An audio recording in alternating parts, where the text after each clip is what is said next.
this guy represents is the iteration of the Conservative Party that the Conservative Party lost. The pearl clutchers, the, oh my God, how could they be doing something different? Oh my God, how could this be vulgar? Oh my God, how could this be, anime girls? Anime, like Matt Walsh represents this faction, right? Yeah. Like, where he's always railing against things like anime and video games. His friends? Now we're not going to be able to karaoke with the guys. No way, we've got plenty of time. And they're dumb sluts! Then we have the second anime that we're going to be talking about, and people could argue that all of MAGA is kind of doing it.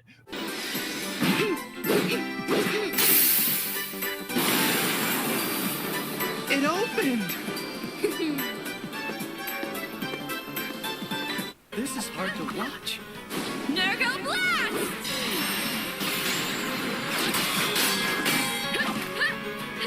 Would you like to know more? Hello, Simone. I am excited to be talking to you today. Today, we are going to be talking about two things. One is contrasting two animes in which the main characters relate to the world very differently. And I think through the contrast of these two characters, we can learn a lot about mental health and how both the urban monoculture, but also the older conservative culture ends up breaking apart people's minds and causing them to go sort of crazy. But we will also be focused on how much I have disdain for the pre-MAGA form of conservatism, or specifically the form of it that didn't like grow up when conservatism became MAGA. A great example of this, and what got me thinking about this, was an article that came out about us recently by this guy who was just absolutely railing on us. You're referring to a piece that came out in The Bulwark. It's called The Two Faces of Pronatalism, and it's by Jonathan Last, who apparently also wrote a book on pronatalism at one point, which I guess is one reason why he feels like he's just figured it out. Yeah, so perhaps the second and third most famous natalists in America are Michael and Simone Collins. Not Malcolm. He really does his research, doesn't he? He really does his research, thanks to many, many press profiles of this activist 30-something couple. Which he's not read, apparently. Here's a sample of their views on Parenthood. Every decision that Collins is making is backed by data. Nominative determinism is a heavily studied field, Malcolm tells me. When I ask about his children's names, girls that have gender-neutral names are more likely to have high-paying careers and to get STEM degrees. Names like Titan and Industry are much more than gender-neutral, I say. We wanted to give our kids strong names. We wanted our kids to have a strong internal locus of control, he continues. Almost all the toys are gifts, Malcolm says almost apologetically. We don't throw out anything that gets sent to us. Both boys have their own iPads fitted with a strap so they can wear them around their necks. 2-year-old Torsten is alone somewhere with his. Well, joke's on them. The kids broke those straps so freaking fast. Yes, they take me upstairs, as well as having separate offices. Simone and Malcolm sleep in different bedrooms. Simone shows me some decorations in the living room. They relate to the intentionally constructed religion, technically atheist, that they have internally developed to provide a moral framework promoting their values for pronatalist families. Instead of Christmas, they have Future Day. The future police come and take their toys, and then they have to write a contract about how they're going to make the world a better place to get their toys back with some gifts and stuff. They get more gifts when they do whatever they said they were going to do. What does Christmas teach them? Get random toys if you're vaguely good. And so that was a quote that he had from a different article. And so, here I am. Specifically the Guardian article. Yeah, I read that and I'm like, yeah, that sounds pretty interesting and cool. Like, obviously we're not going along with what's socially normative, but like, yeah. And he's like, I am not one to judge other parents, but that's effed up. Let me proceed to judge. You're right. No, but the point I'm making here is that this is an individual who is like, oh, guffaw, clutch my pearls. People are doing things new. So I looked up this guy and I go, what else is he known for? He's known for being a never Trumper conservative.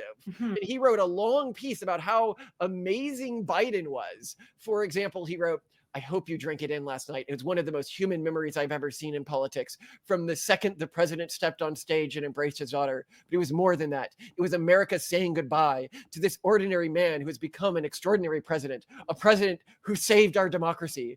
This is one of those cases where the doesn't give you enough context. You need to see the video. You need to see Biden's face and feel the vibrations coming from the crowd.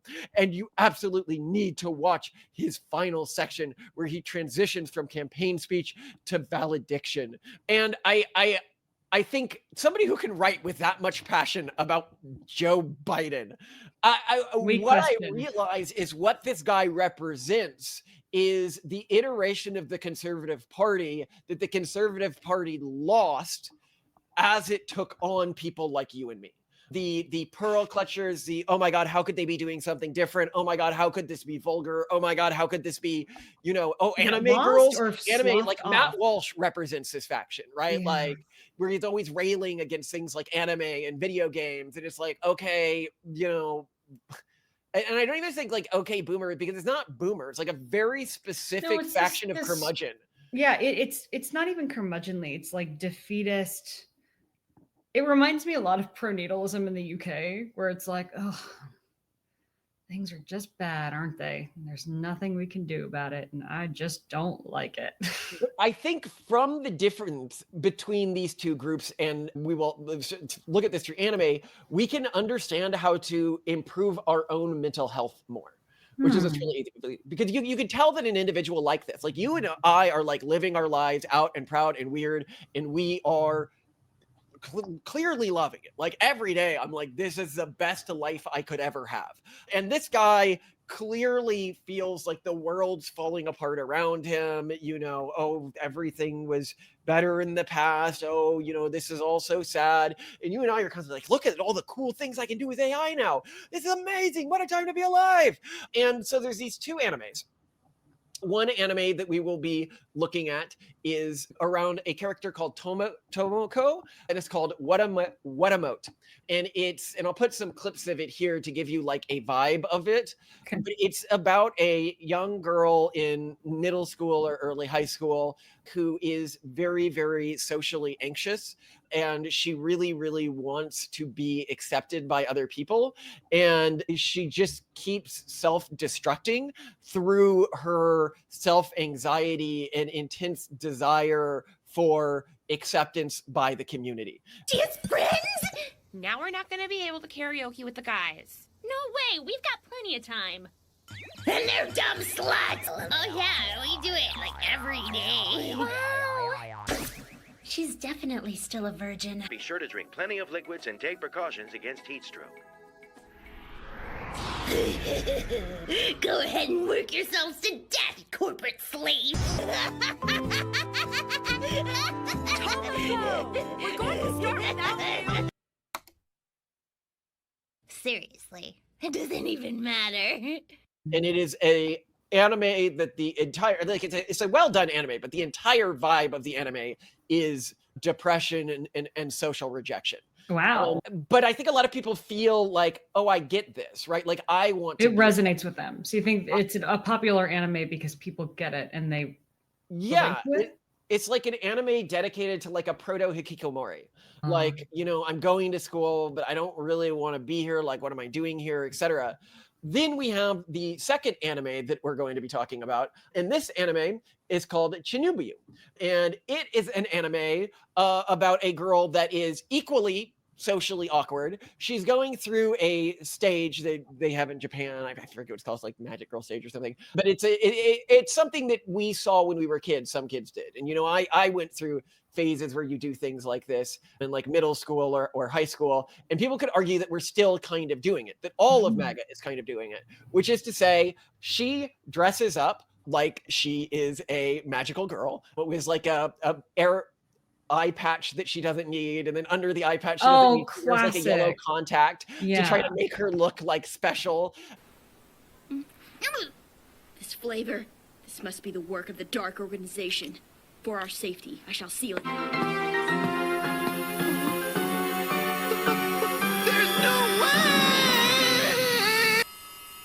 Stay away! Get back!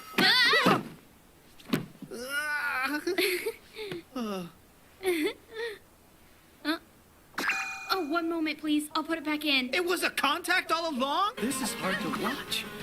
Nergal Blast!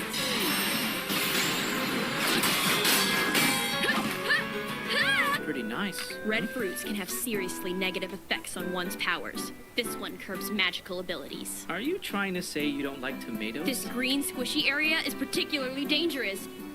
Just look at it. There's obviously something diabolical going on. Are they really that bad? Rice has been tainted by its evil.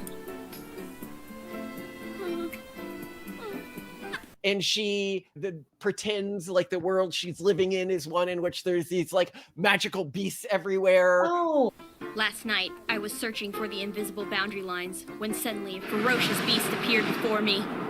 So I caught him. Do you really plan on keeping him? Yes, he will become my loyal familiar. As a creature from the realm of darkness, Chimera has the power to locate invisible boundary lines. is this the one? And this girl like hangs out at the apartment of someone else who just kind of tolerates her. Well, no, so he learns to accept her as the show goes on. She's the type of person Okay. who like stands in front of like a train right before the train Right. doors open and puts out her hand like Yes. she's forcing the doors open.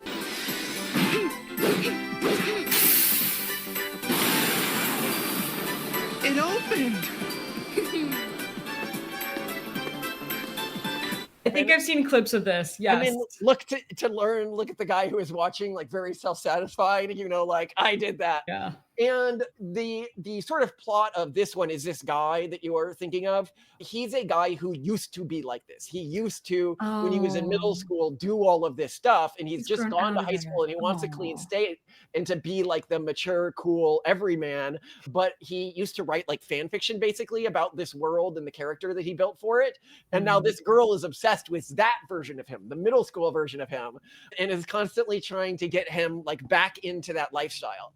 Aw. And it comes out as the show develops that she adopted a lot of this because her dad died, and it was a way that she could create a world where she could believe she could still communicate with him in a way. Oh. So she's in an objectively worse like world and state than the girl in the depressed anime. Like both of these animes are girls around the same age. Both of these girls are social rejects. Both of these girls are girls that most of the people in their class, when they look at them, would look at them with derision. But one of these girls is living an amazing life where she is like clearly thrilled with what's happening every day. Yes. I can't believe you have roller skates in your shoes. Are you a kid? They provide excellent mobility.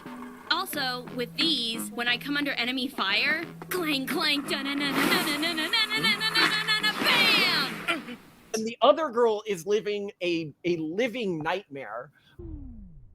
I'm so lonely. What's up?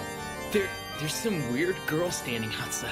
May they all come back as shit in their next lives. And Yeah. the difference between them is a few things. One, it's personal choice. It's how do they contextualize? A lot of, if you look at like MAGA, right? One of the sort of the totems of MAGA jokes, of MAGA art, of like the back color of like Man's World, which is so, you know, new right that it was in a magazine mocking the new right. What was it, New Yorker? They drew a Man's World cover on the wall. Oh, the NPR. Yeah. The NPR piece, yeah. So even NPR is like, yes, if you are a new right, you have your Man's World, you know, thing. They had like this triumvirate of a big T-word anime girl, Trump, and then Shinzo Abe. And Shinzo Abe is part of this because of the memes, like Shinzo Abe protecting Trump from the grave, like when he was almost shot, or the Reddit witches saying we keep trying to cast a spell on Trump, but whatever we do, we can't seem to get his numbers down in the polls. And then they'll post this as like a Shinzo Abe going like this, you know, or, you know, have babies, you know, Shinzo Abe, and then like see you later, Space Cowboy. And we know, like, I don't think anyone who's making these jokes thinks Shinzo Abe is really doing this. He's really out there protecting Trump. What they are doing is in the same way this girl like throws out her hand, like I'm opening the doors on this train. They are doing that with this. They are leaning into something that we're all like, yeah, but it's more fun to pretend that Shinzo Abe is out there thwarting. Yeah, witches. it's choosing a world that's not necessarily real, but committing to the bit and loving it, having a lot of It fun. works. That's not deleterious. It's like the adult version of pretend, and it totally does work. This is a magic potion. It'll replenish your magical energy. The Bureau hides it in plain sight. Yeah, and people can look at you guys and they'll be like, well, so much of, when I see some of your rhetoric and you're talking about like the urban monoculture is being like Sauron, like out there, searching for your, band of misfits for like all different, tribes and coalitions and races, your dwarves and your elves and your high elves and then your hobbits. I don't know what we would be within this coalition. We're dwarves probably. The Catholics are definitely the high elves because we want to modify humans. No, but the point being is they have this coalition, and this is the way we really see it. And they're like, and MAGA sort of paints itself as fighting this like apocalyptic battle for like human civilization, and like, aren't they delusional? And it's like, no. It's useful in terms of guiding action and getting people excited, and it's fun. And you're right. And exactly this very Christian fuddy-duddy approach to life that's very low energy is also something I actually saw in a piece that came out today in Christianity Today, the publication Christianity Today, called Neither Pity Nor Pedestal by Kate Lucky. And she even writes about us that she refers to one of our loosened car seat law executive order and our National Medal of Motherhood executive order, and then says that idea came via draft executive order from Simone and Malcolm Collins, two of the most provocative figures in an informal pronatalist coalition of conservative, religious, family values types and catastrophist techno-utopians. Members of the latter group, the Collinses, believe that declining birth rates will prove apocalyptic and that having children is a civilization-saving imperative. So you're totally right that this low energy... She's like, can't we be lower energy about this? Yeah. Why are they so extra? Why do they have to catastrophize this? Why are they techno-utopians? Like, she frames it as like, well, of course, pronatalism is the normal Christian family values people. And then it's these crazy cosplayer LARPers who have no reason to be here. So you're absolutely right that we are very consistently framed and categorized that way, but we're also having a lot more fun than they are. I give up! Who are you? The one who wields the Mjolnir hammer, Sanai Dekamori! Rejoice, for I have arrived! Mjolnir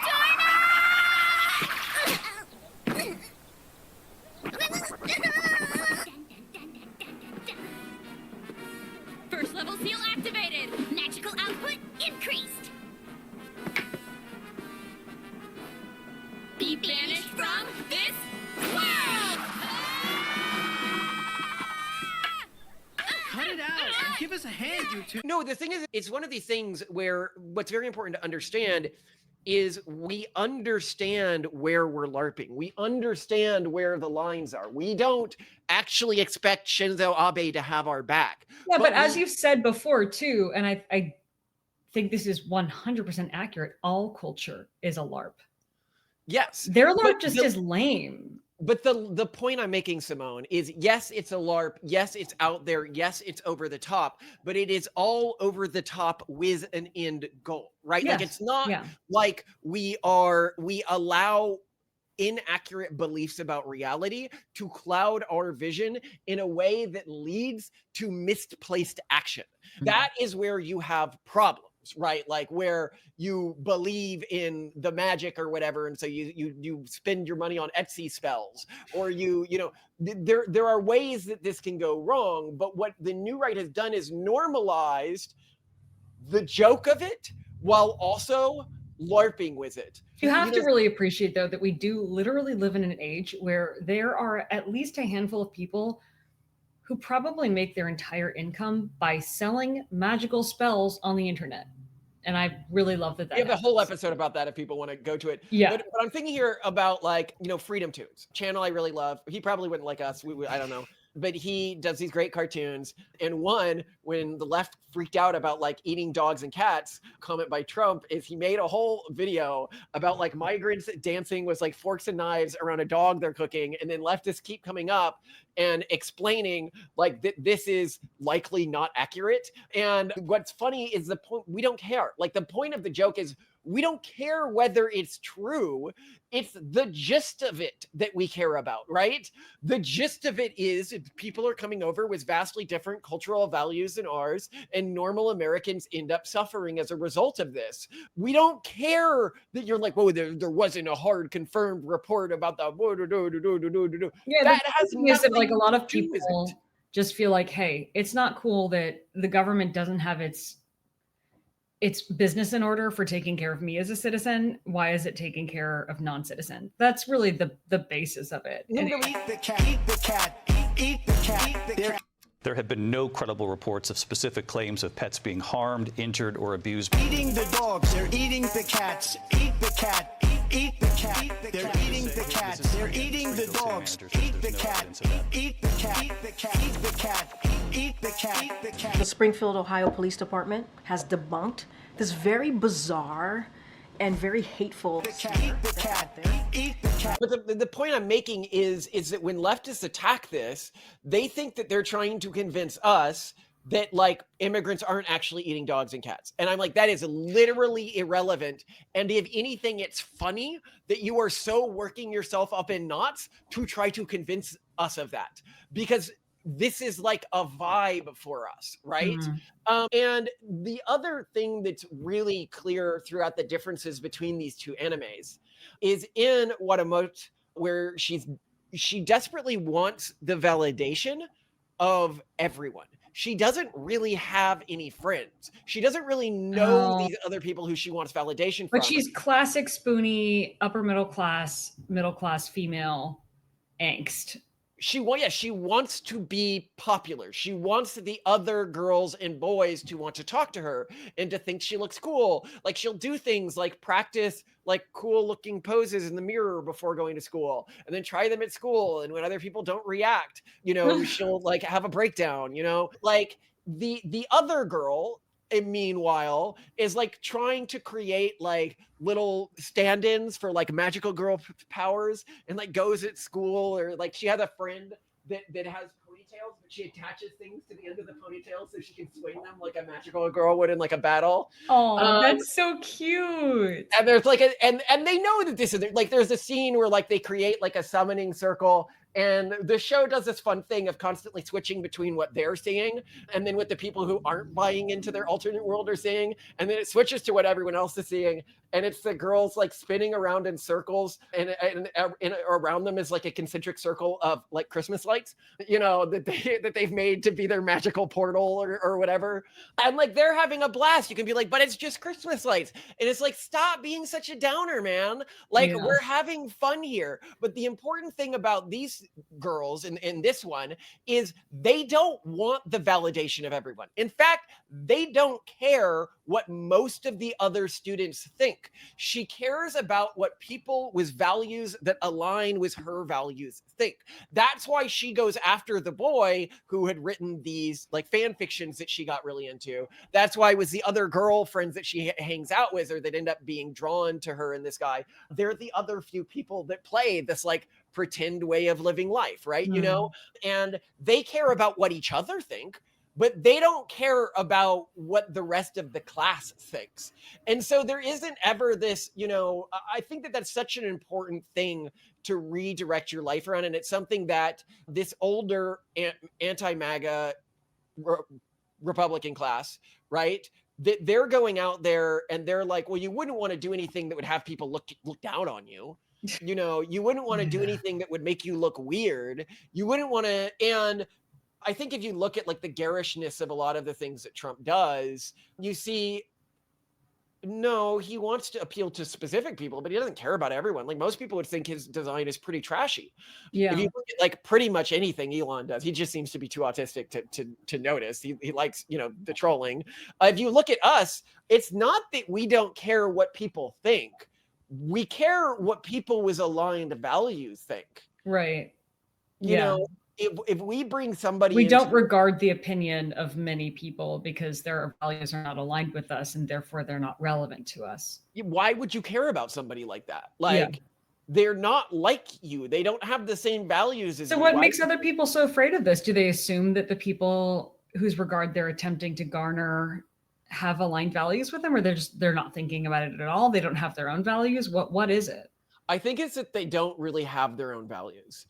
I think it's that they value social conformity above all else, and they're just mad that what society is socially conforming around is changing. It's a class of people who grew up and were Christians or were Catholics or were Jews because everyone around them was Christian or Catholics or Jews. And this is what was, prestigious, and this is what was normal. And they laughed at the, liberals, because the liberals, well, they weren't conforming in the right way. They weren't like, the proper people. But now, by every standard, the proper people are the urban monoculture, are the progressives. And these people are just sort of like left shouting at the wind, right? Like, how dare you change, and how dare you change, and what's going on here? Where is the good old conservatives of the past who just, never offended anyone and always, and why did that form of conservatism die out? Why did we don't want to, rustle any jimmies here, because the left figured out that they were very easy to control. All you needed to do was pretend to be offended and they would back down. And so we've seen that the left really weaponized this strategy, is pretend that something that is a normal thing to do is just like, how could you even begin to say something like there's only men and women? Right? Like, how could you say something like that? That's so outlandishly offensive. And then they capture that conversation, because people like this guy would have been like, oh, well, if somebody's getting offended, I guess this is where I stop. And then the other culture, the culture that went into conservatives, like, no, let's lean into being the weird anime girl. Or do you think you did one episode, for example, on disgust driven cultures. And one thing that also stands out to me in that neither pity nor pedestal article that I mentioned to you is she mentions on several occasions that things about us give her the ick, that like she appreciates that, for example, that we're against eugenics, and yet our concept of polygenics still gives her the ick. And she appreciates other things that we do, but she still doesn't like them. And I think so it's interesting. So look, don't you think this is disgust driven too, though? I mean, I feel like that's a big factor. It's disgust driven, but I think what people like this don't realize is how, because she works for an old conservative outlet, right? So she probably got this job in like the old conservative regime, appealing to older conservatives who don't really realize culture has changed. And so, she thinks that she's signaling like her own status with this piece. She thinks she's signaling how like, well, I'm like one of the good ones, right? Like I know, what's normative and what's not normative, and I shame non-normative behavior.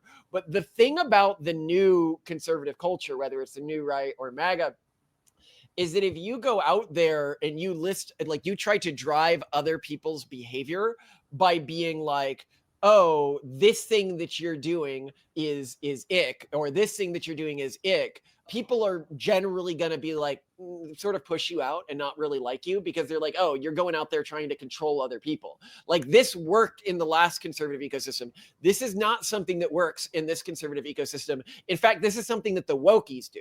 Like when she goes out there and says, oh, they're giving me the ick, I'm like, oh, so you're using a woke structure of argument there.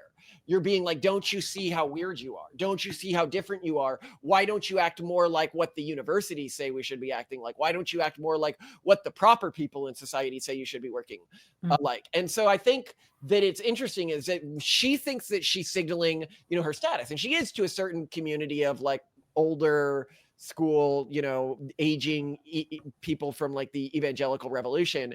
But her message, I think, invalidates her in the eyes of a lot of younger conservatives, which is why we're seeing younger conservatives move to things like YouTube, watching our videos. I'd be very surprised if something like her article got as many views as like an average one of our videos.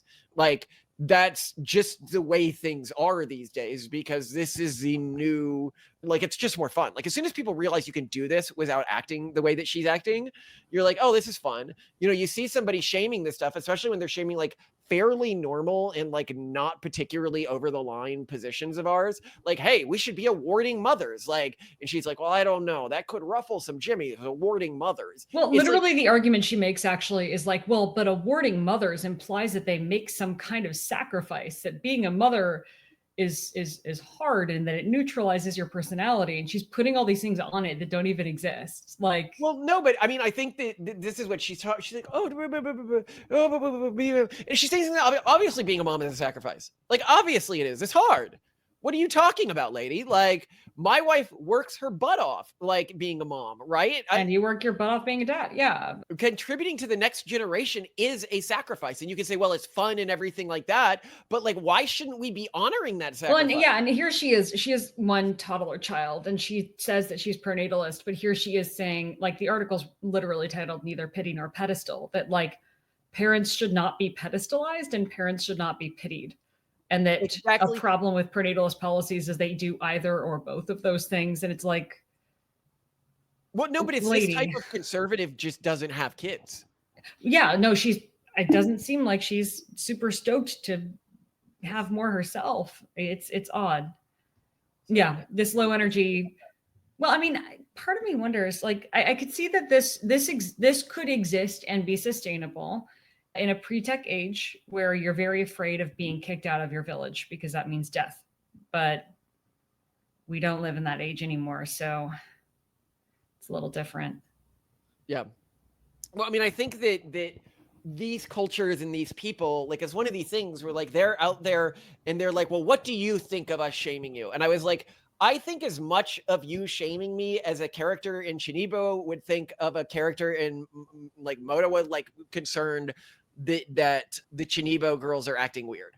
It's like, yeah, but you're sitting there depressed in a corner with no friends. Like, why is what we're doing, so we're having fun here. Like, come join the fun side. Come join the anime girls and Shinzo Abe's magic and, you know, the 4chan and trolling and weird grammar and language like you get with, like, Bronze Age pervert. And I mean, I think the importance on the weird side is also, you know, not attacking people unless they're attacking other people. Like, this is where we want people to be. We want people to be over here on this side and understand that people can express vastly different beliefs, but as long as they are playing nice with everyone else on this side, we should always just be trying to positively signal boost them. Yeah. Like, Bronze Age pervert has, like, radically different beliefs than we do. You know, Zero HP Lovecraft has radically different beliefs than we do. But I've read their stuff and I'm like, it's interesting and definitely worth engaging with, you know, and I would encourage other people to engage with it. Absolutely. Yeah. To get a variety of views and sharpen your own. And you're not going to really sharpen your own views and have stronger convictions if you can't contrast what you believe to what other people believe. So I'm with you on that.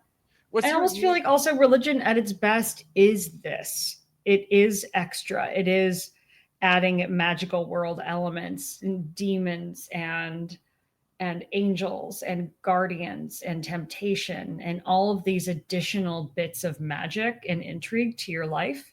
Yeah. And the type of religion that I see practiced here is the type of religion that mostly has lost faith, because the world isn't magical like that for it's a gray religion is the only way I can say it. It sees the world in shades of gray instead of vibrant color. Yeah, these people aren't speaking in tongues. These people aren't holding snakes. These people aren't talking to angels. These people, they're not. And I think that they're also just kind of showing up and going through the motions. And I don't care what you do as part of your religion, but I see all of those extra actions, the things that people raise their eyebrows in reaction to seeing, as a sign of really leaning in and having maybe a harder religion. So, well, yeah, but I also think that the thing about this, like leaning all in, going crazy with this, is that it effing works somehow. You know, I've joked about how, like, us just sending in the executive orders is like that scene in Gurren Lagann where he just takes the other mech and he's like, combine, and he just sticks it in his head and it somehow works. We'll never know unless we try, will we?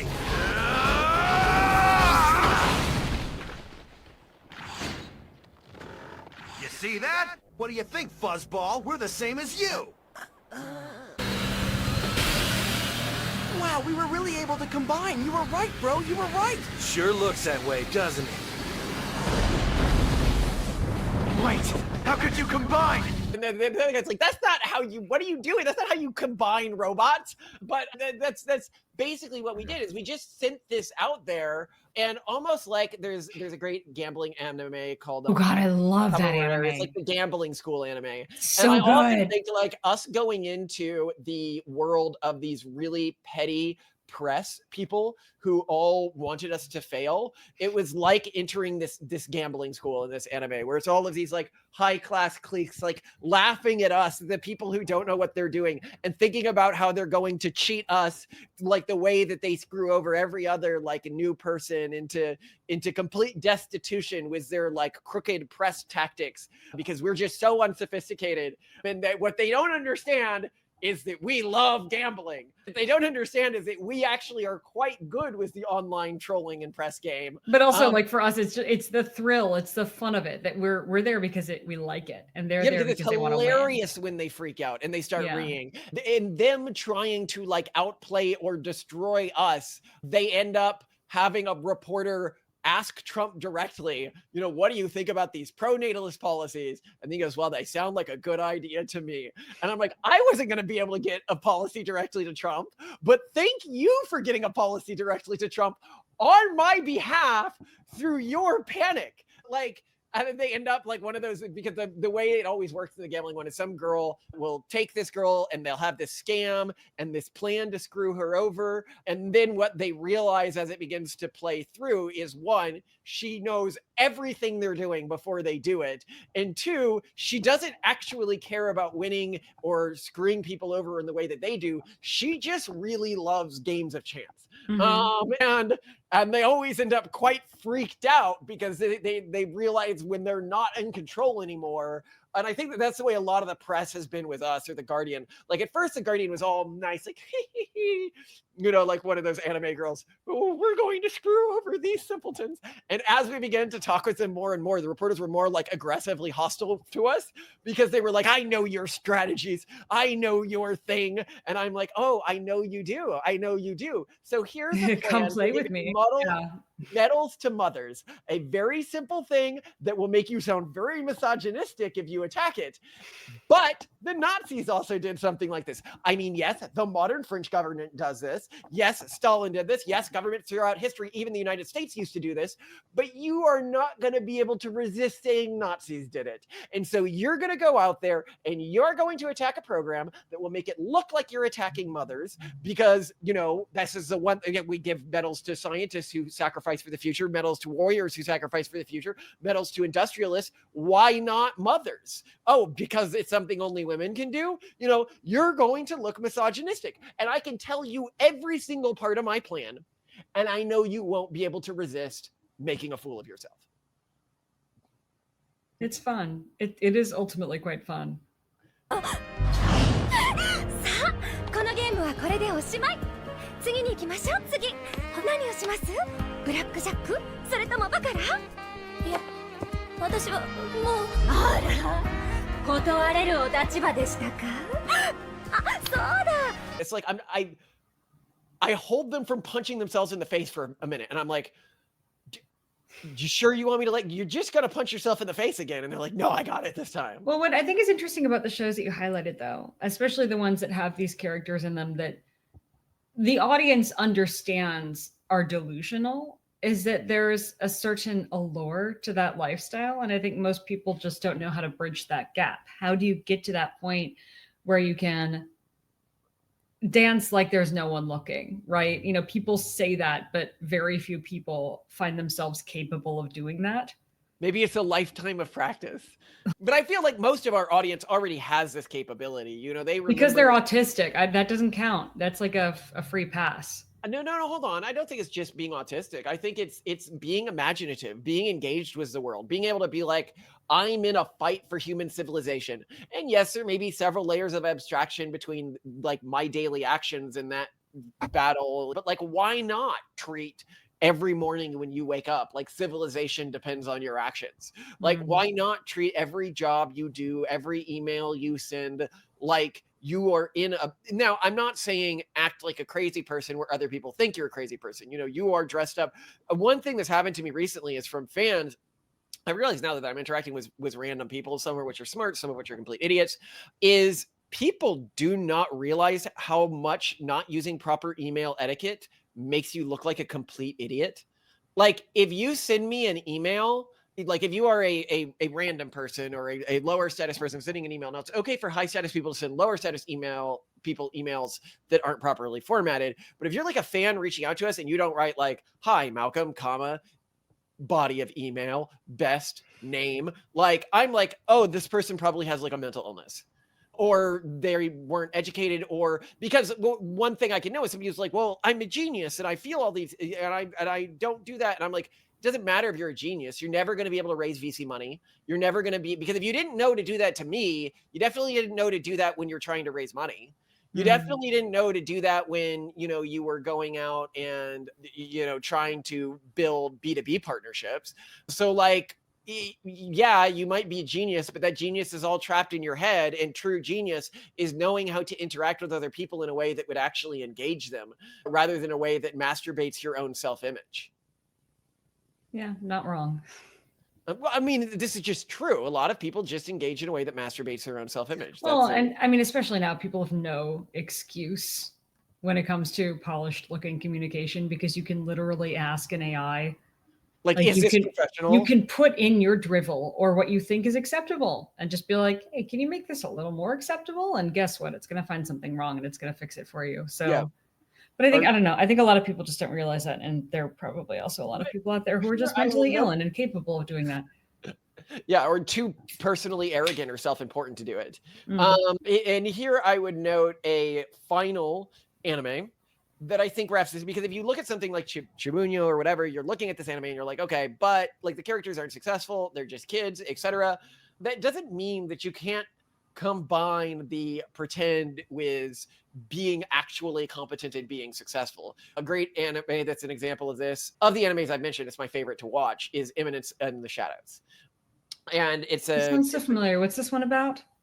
It's an isekai about a guy who is actually quite competent, who ends up getting isekai'd. That means brought back in another world. I've written one of those that I gave you to listen to with an AI, so we'll see how that turns out. But it's called The Arrogant Pragmatist Gets Isekai'd. But anyway, so I'll try to add that one to this video as well, if you guys want to check out like some of the stories I've been trying to put together with AI. So, you know, it'll be a bit different than a traditional story, because it's more like me playing through an isekai.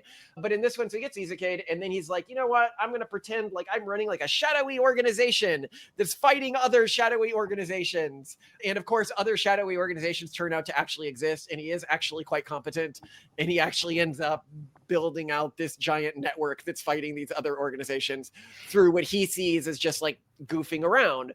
But like everybody else loves it because he's being extra with everything. He's doing the whole villainous behind the scenes outfit and poses and meeting with people conspiratorially. And people want to like lean into that, even if it's a little fake. And I think that when we dropped the disgust-based moral framing, like, oh, don't do that, that's like weird and ick, like, I think people realize it's like, oh, as soon as I don't care about people who think like that anymore, well, now I can sort of be extra. You know, I can have God Emperor Trump and talk about him. This was a big meme, you know, during previous election cycles that comes from Warhammer, and they've made like giant floats of God Emperor Trump and everything like that. And it's fun. People will see the White House press account. They're like, the White House press account tweeted something like, check out the covid.org page. I think you'll find this pretty funny. No. And they made the whole page just like an explanation of how the lab leak scam was tried to be covered up and how it all points back to Fauci. No. And people were like, French outlets were like, oh, Chocolat Bleu, like, this is not proper manners. You cannot do this with a White House press account. And meanwhile, everyone else is like, what? Like, it serves a purpose. It's funny. It's more engaging. Like, what do you mean? You're trying to shame us into your manners in a way that hurts the message. And this is really what I'm talking about with something like sending proper emails versus doing tweets right. Like with tweets, you're doing this to a broad audience. You're trying to get people to engage with it. When it comes to sending like properly structured emails, it's like, you know, the single target of this, and your goal is to get that person on your side. Do you want to actively insult the person, the one person who's reading this? With something like a tweet like that, we know that will insult a portion of the readers, but I personally, as somebody who's watching this happen, like that I know the other half of the readers are so angry at how this insults it. In one, you're seeing shrewdness, and the other, you're seeing, I guess, a lack of education or a lack of world knowledge. Yeah. Okay. So what you're trying to do is highlight the differentiation between irreverence and foolishness. Like basic, foolishness or there neglect. Is strategic irreverence, and there is direct self-indulgent foolishness. And the difference between the two is the strategic irreverence is usually meant to signal and to play and to have fun in the wider world. The foolishness is typically meant to build up your own ego, to make you think you're a bigger and better deal than you really are. Okay, that makes sense. That totally makes sense. Interesting. Do you think, though, that there's a genetic component to this? Like, is it worth it to encourage people to consider this lifestyle? What if a lot of people just can't pull it off? I mean, yeah, there is a genetic component. It's worth it to talk about it as something that's happening. And I do think that some people can't pull it off. You know, they can live in the world. It genuinely feels like that fun movie about the 1950s where like part of the community is living in black and white and part of the community is living in color. It's Pleasantville, right? What?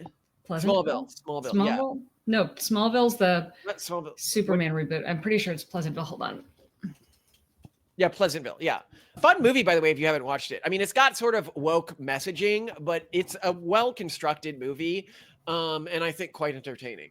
And I don't think it's like that woke. It's like racism is bad. It's like, okay, like I'm okay with that message, but it's a well-delivered version of that message. But anyway, the point I'm making is I get the impression that a lot of these people are living in a black and white world while you and I are living in a what's the word? Dynamic Technicolor world. Any thoughts, Simone? I would add that there's one more thing that we constantly refer to on this front, which is the Addams family. And we love the Addams family because they choose to contextualize stuff that the average person sees as creepy, or to use common parlance, ick. And they love it. They find it very entertaining. They don't care what other people think because they know what they like. And they are politely tolerant of other people if unhappy with their choices. But yeah, they live a much happier life. The joke of the Addams family is that while they are not monsters, they are viewed as monsters because they're so culturally different. But in the end, Gomez and Morticia love each other more than any other couple. Yes. Their relationships with their kids are stronger than any other person they meet. The kids' relationships with each other are stronger than anyone else they meet. Everything about the family is actually, with the goal of wholesomeness, more wholesome. And I think that's one of the things people see when they meet with us. They're like, oh my God, at the end of the day, they are actually like way more wholesome and in love and doing great, like, things for their family and living this good life than other people are. Like, we can mock them for being non-culturally normative, but this seems to be working. And the Addams family isn't the only example of this. The other really good example is Legally Blonde, for like a 90s example of this, where like clearly she's shamed for acting this way. Clearly it's non-culturally normal. And I think Legally Blonde might, even within this conversation, be the better example, because I was talking about something like knowing how to properly format an email. In Legally Blonde, sort of the story arc is she learns how to act in and do things in a way that fits and doesn't like randomly offend like other people in the legal profession and stuff like that, that is legally professional, but still within her own cultural framing. And like, here's my resume. It's scented. Yeah. And pink. Yeah, you know, she's doing it the right way, but she's doing it with cultural framing. So she's not showing respect, but she's still showing who she is and how she's different. Yeah, she's clearly different. You can see that, but also it's still a little weird. Yeah. But I think, you know, we've had people reach out to us before in a way that is both professional and extra. Like, I'm reaching out to you. Also, here's a customized video pitch deck that I created, and here's how my values are aligned with your values. And we're like, wow, we've never seen anyone do this before. This ever. was the Bruno guy, right? Who Bruno did this. RFAB AI and I was project. like, I love you instantly. Like, you get it. You're doing this different. No one has ever done this before with us. And I want to work with you. Yeah, you're part of the family now. You're in. And extra, right? Like, that is what we were looking for. And you know, we're okay with people who are just professional. People are just professional and competent. I still want to work with them. The only group that we don't want to work with is people who try to shame or ick other people into not being extra anymore. Yeah, but people who are just professional and competent, I'm not like, you're part of the family. Bruno's part of the family. He's in. You know what I mean? But I think we're seeing this across other professions as well now, because there's like bigger areas. So for me, like this shades of gray world is there's like a part of the world that has just tried to blind themselves to anything made by AI, whether it's AI songs or AI art or AI, and they're like, oh, well, like and clearly they think that they're signaling some form of status or moral superiority. Yes. And I'm like, bro, you look like a vegan. Like it's you're not eating the tasty thing, and you think everybody thinks that you're like really moral, but actually we just think you're a curmudgeon. Yeah. Anyway, love you. Like the people who didn't like electricity when it was released. And this is a big thing, by the way. Yeah, a lot of people would like thought it was high status, like to not use electricity. Just ooh. Oh, it's so dangerous. Don't you know it can electrocute an elephant? Yeah. Yeah. All right. I love your approach to life. I love that every day with you feels like my birthday and Christmas and Halloween all at the same time. And life feels so much more real this way. I know, I agree. No, it is like extra real. Like it is like not being sedated, whereas their version of life feels so sedated.